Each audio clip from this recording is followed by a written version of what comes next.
We've gone over the skins and map coming in the Steelforged update. Now let's talk about the balance.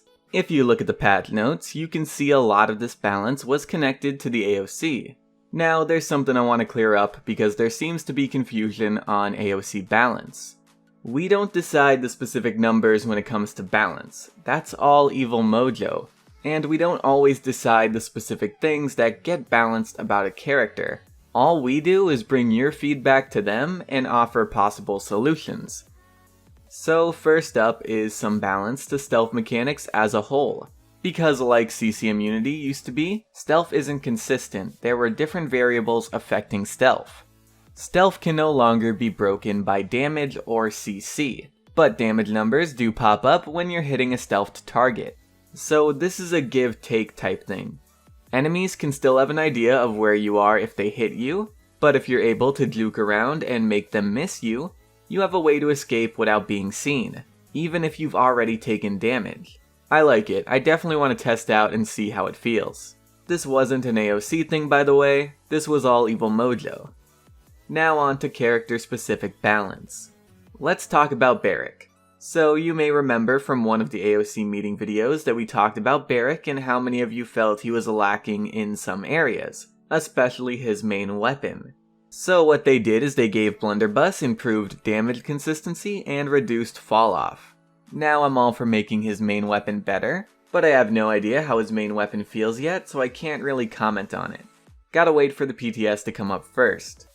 They also took a lot of power from his cards and put it into his base kit. They of course nerfed his cards on top of that, but it's not really a nerf, since what got taken away is a part of his base kit now, so if you run the cards, it's basically the same thing. Barricade's duration was increased from 4 to 5 seconds, and its cooldown was reduced from 15 to 12 seconds. Rocket Boot's cooldown was decreased from 14 to 12 seconds. His ultimate damage went up from 400 per second to 600. As for cards, Palisade scaling was reduced from 1 to 0.4 seconds. Palisade reduces the cooldown of Barricade. Foundation scaling was reduced from 1 to 0.6 seconds. Foundation increased the duration of Barricade. Bowling Ball duration was reduced from 4 to 3 seconds. Bowling Ball gives you a personal barrier when using Rocket Boots. Red Streak scaling was reduced from 1.4 to 0.8 seconds. Red Streak reduces the cooldown of Rocket Boots. Alright, now that that's all out of the way, let's talk about this stuff. The ultimate buff is nice because a lot of tanks can walk into Barik's ultimate and not really worry about the damage. Squishies can't with the 400, but now hopefully tanks will be kept away as well with the 600. Unless it's a Nara with DR up or an ulting Makoa. Also, if his weapon is good on its own now, all of these buffs could end up making Fortify a viable option.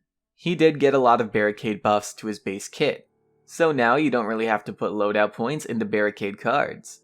You can run turret cards like Forged Alloy, Healing Station, as well as Rocket Boot cards like Bowling Ball and Failsafe. So you can have a strong sustain-focused Barik who sacrifices some damage by not playing Tinkerin. I'm really curious to see how these buffs play out. I've noticed a lot of mixed feelings on these buffs. Some think he needs a bit more, some love the buffs as is, and some think it's too much. The people who mainly think it's too much are very high-level players though, where Barik is a lot stronger. We'll see how it goes though. I'm excited. The only thing that's lacking that I wanted to see is some buffs focused around making Architectonics better. Fortify got better, but not Architectonics.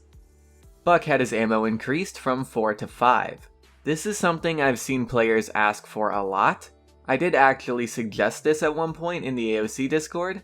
It's not listed as AoC balance though. I guess they were already planning on doing it anyway, but I still want you guys to know that the ammo increase was feedback that I heard.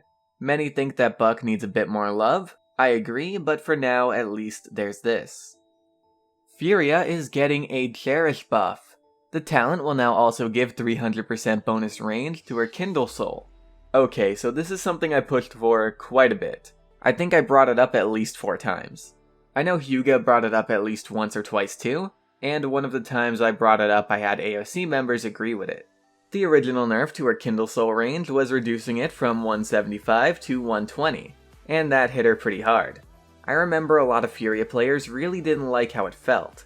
It was something they got used to, but only because they had to. I get that Evil Mojo didn't want that range back in the base kit, and I saw a lot of Furia players wanting it at least on the talent, so I pushed for it. I even brought up how I thought it would be kinda cool if Furia had a talent that did it because her sister has a talent that does it.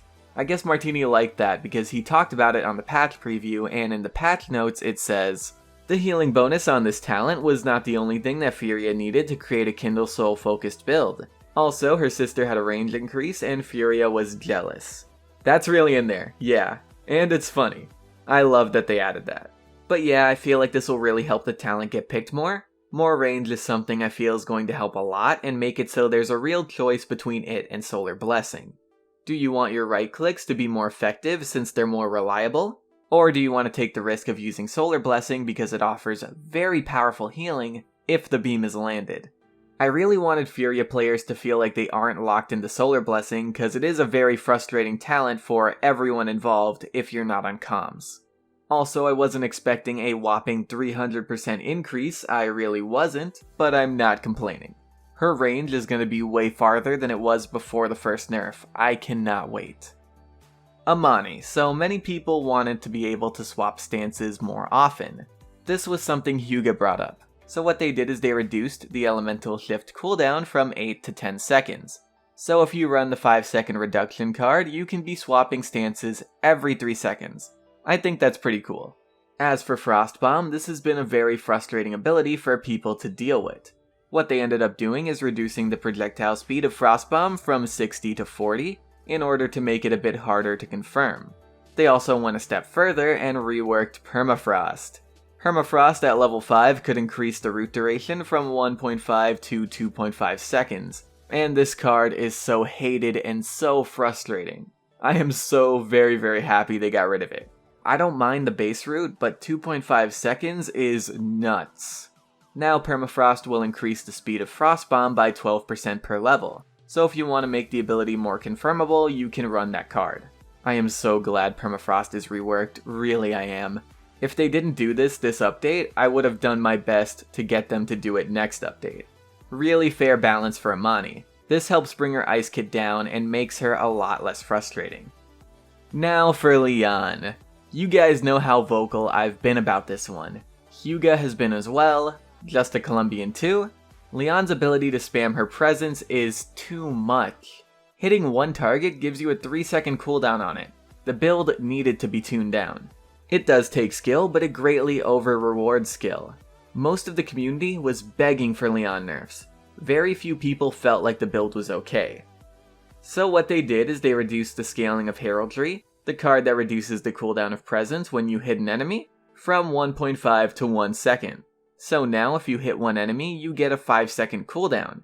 They also reduced the scaling of Shining Topaz from 0.5 to 0.4 seconds. This card reduces the cooldown of presence when hitting enemies with Valor. For the very few of you that are worried that this will kill Lian, it won't. I've played 113 levels of Lian. The character is very strong at base.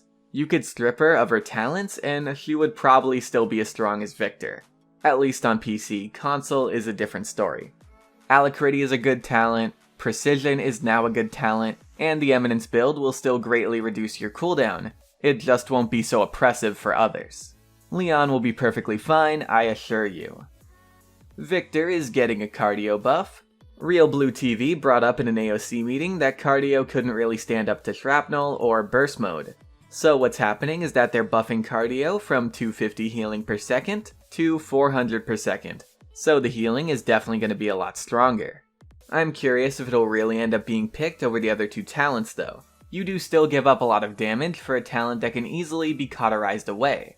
But hey, you never know how things could turn out. With the 40% lifesteal on Iron Sights and the new cardio, you could have a crazy self-sustained Victor build. This wasn't listed as an AoC thing, but that's probably an honest mistake.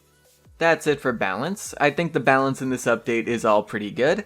Again, this is practically all AoC related balance. So it's all balance based on your guys' feedback, and that's why I like it so much.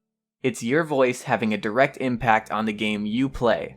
As it should be, right? Anyway, let me know what you think of the balance in the comments below. And that's pretty much it, guys. I want to thank you all for watching. I very much appreciate it, and I'm going to see you guys later. Bye.